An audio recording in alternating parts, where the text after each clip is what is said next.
Hi, True Crew. How you doing? Welcome back to another episode of the YouTube channel. If you're new, don't forget to go to the website, get your downloads, Setting Goals, Fitness, and Nutrition, True Results 303. Link down below. Follow them on social media, Facebook, Twitter, Google+. Podcast is out there. Links are down below as well. Coming at you today with how to get out of college with minimal debt, right? Because right now, debt's out of control in the college tuition world. Tuition prices are crazy high. What can we do to minimize this issue, and then also what's going to come along with trying to minimize this, right? So first off, I think your best bet is going to be, I didn't go to college, right? My cousin went to college. I know a lot of people that did. So these are just discussions I have with family members that did go to college, that racked up debt, and them telling me things they would have done differently. So I'm bringing that to you. Or the road traveled by people that I know that seemed more of the right path to follow. And I'm going to start with that one first, right? So I know this guy, I think he got his degree in economics, has a really good job now in the oil field, whatever, for some reason. And graduated from School of Mines here in Colorado, right? I think that's like a $50,000-$60,000 a year school. What was his approach, right? And I think this is a very brilliant approach. And once again, this is based on if you're only concerned about getting a good education with minimal debt and you're not worried about partying, you're not going for sports or anything like that, right? If you're strictly based off of wanting an education only. So what did this gentleman do? This gentleman did, at the beginning, he did as many courses as he could online. That was the first thing he did. He went strictly online, because in reality, they're always going to make you take those garbage courses that mean nothing. So why are you going to take those garbage courses that mean nothing at a university that's going to charge you $20,000 a year? Makes no sense when you can take that course online for $2,000, right? So what are those garbage courses that don't really mean anything, but they make you take anyways? Those are the courses you need to be taking online and getting them out of the way, right?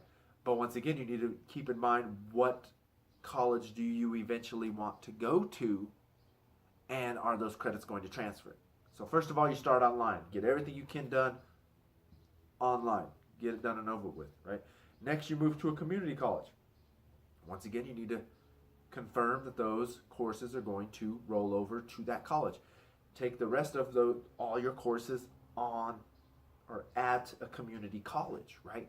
Then when you get to your final 1 or 2 years and you already know what you want, you're specializing in a certain degree, you go to that school, right? So that's what he did. Everything online, everything at a Front Range Community College, and then he ended up and did his last year or two at a School of Mines, right?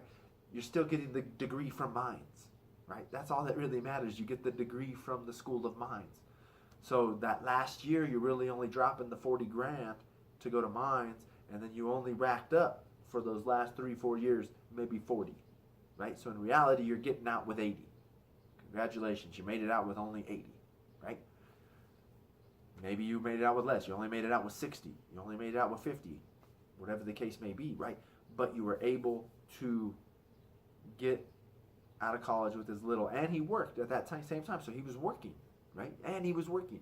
So in reality, that's your best bet. Now that's his journey. Here's the journey of my cousin, right? The journey of my cousin is he worked as well, and he was going for an accountant. Worked.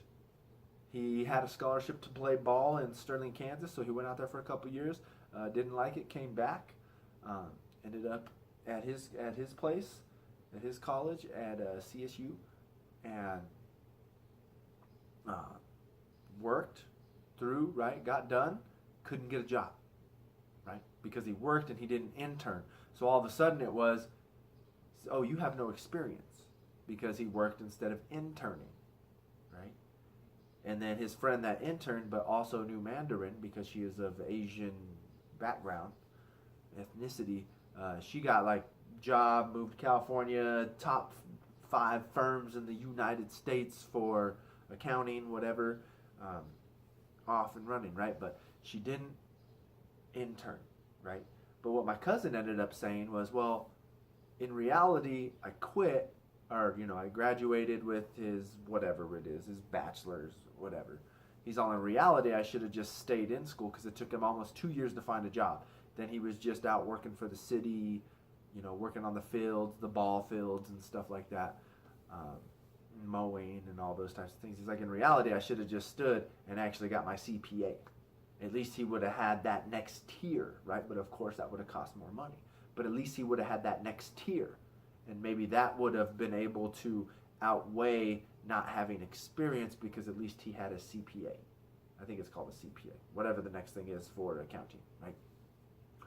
Next is to realize that although your degree might be in one thing, it's universal and it can reach a broader range, right? Because my cousin ended up in finance, business appraisal, right? Business appraisal, finance instead, right? So if you intern, that can be a good thing because people want that experience. But if you're going to get out and you're going to struggle to find that job anyways, you might as well just go the next step and get, stay in college. So there is a good thing. I mentioned this in another video though, right? You've got to understand that even if you have to take that low, you're getting 2 job offers. One that's lower paying, one that's higher paying. And I heard it said best, you should think about taking that lower paying job, right? It might be $10,000 less a year, $15,000 less a year, but that company that's paying less is not as successful, or maybe it's an up and coming company, and you're going to have more freedom there to experiment and become yourself, right? Versus up here, they have that structure, and it's like, no, this is the way you need to do things. We don't care what ideas you have. Versus if you take that lower paying job, you're at least able to have free range of free thought and use your imagination to come up with great ideas, which if they work out, you're going to have better recognition within the industry anyways. Or in a sense, maybe you're not getting any good job offers and you're pushing off the lower job offer. Oh, I don't want that. I can get more. I can get more. I can get more. But you know what? Maybe that's that experience as well that you're going to need to elevate you to the top. And once again, you're going to have more freedom to actually be able to use your thinking and come up with more, and to come up with better and creative ideas, to be a pioneer within that industry. So you need to make sure to understand that.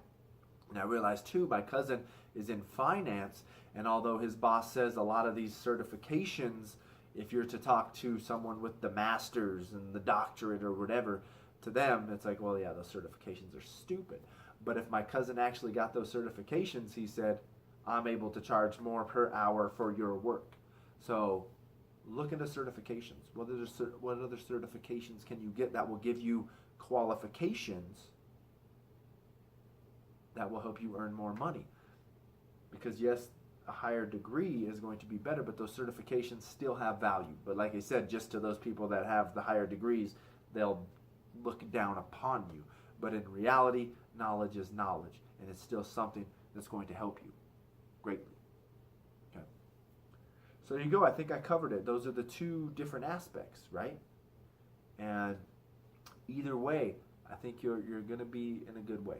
You're going to be in a good way. I think my cousin could have stood out there and wrote out his scholarship. He was just upset he wasn't getting the playing time on the court and things like that, so he decided to move back home. But in reality, I think just things you need to keep in mind, right? Should you intern? Should you not? Should you work? Should you not? I don't know how that intern process works. I don't know if you really intern while you're in school or you intern when you're in summer. Maybe you can work in school, intern in the summer, right? And then once again, with that being said, I'm glad I brought up that point. It comes down to your spending habits, right? I think that's what we've got to understand as well. There was that video on Facebook going around a while back where the guy got like a $5,000 check for books and room and board and all this, and then he ended up taking his lady on a vacation. And then he videotaped it and glorified it. And it's like, seriously? Like, that's the wrong way to go about it, right? You shouldn't be going about things that way. It shouldn't be, I'm going to take out this loan to party it up now. I just made another video. Hustle and grind in your late teens, early 20s so you can live it up in your late 30s and 40s and 50s, right? Grind when you're young and you've got the energy, so then when you're older, you're feeling a little bit more fatigued, but you put in the work, you become established. Now you can kind of slow down and live that life, right? And I know tomorrow's not promised, but just because tomorrow's not promised doesn't mean you should live it up right now. That does not mean you should live it up right now, right? I've said it before, just because there's an exception to the rule does not mean the rule does not apply. Remember that. Yes, sometimes there is freak accidents and people die young in life, but a majority of the time, you're going to live quite a while, right? A majority of the time, you're most likely going to get to a point to where you're going to have to retire, and you better be saving money. You better be living life correctly and understanding the processes of life and what needs to happen to ensure that you're not having to work into your 60s, 70s, 80s unless you really want to, just because you're bored picking up an odds and end job. So once again, I hope this helps. Don't forget to follow me on social media, Facebook, Twitter, Google+. The podcast is out there. Links in the description box. Subscribe to this channel. Share and like these videos.